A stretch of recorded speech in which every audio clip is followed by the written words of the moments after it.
നിങ്ങളുടെ കയ്യിലിരിക്കുന്ന പൈപ്പ് എനിക്ക് വേണം. ഞാൻ നിങ്ങൾക്ക് തരണത്? നിങ്ങൾക്ക് ഈ പൈപ്പിന്റെ വില അറിയില്ല. മീറ്ററിന് 17 രൂപയില്ലേ? നിങ്ങൾക്ക് ഈ പൈപ്പ് കിട്ടിയിട്ട് എന്ത് ചെയ്യാനാ?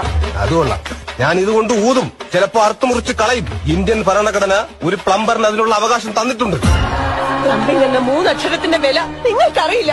100 വർഷം ഒറ്റക്കാലി തപസ് ചെയ്താലും വെള്ളം ലീക്ക് ചെയ്യാതെ പ്ലംബിംഗ് ചെയ്യാൻ നിങ്ങൾക്കാവില്ല.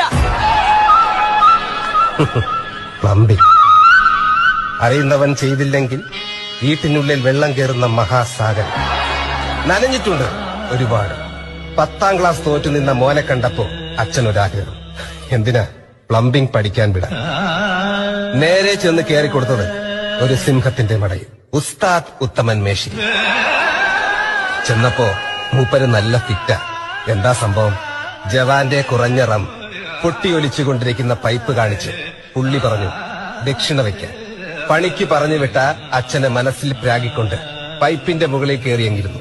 ചന്തി നനഞ്ഞാലെന്താ, മേശിരി ഫ്ലാറ്റ്. പിന്നെ കയ്യിൽ പൈപ്പ് റേഞ്ചും സോൾവെന്റുമായി കുറെ നാൾ. ഒടുവിൽ ഉത്തമ മേശിരിയുടെ പണിയും തട്ടിയെടുത്ത് ടാങ്കിൽ ഒരു പിടി പച്ചമണ്ണും വാരിയിട്ട് എങ്ങും നിലയ്ക്കാത്ത യാത്ര. സബറോങ്കി സിന്ദഗി നോ പണി വേലേം കൂലി നഹി ജാത്ത.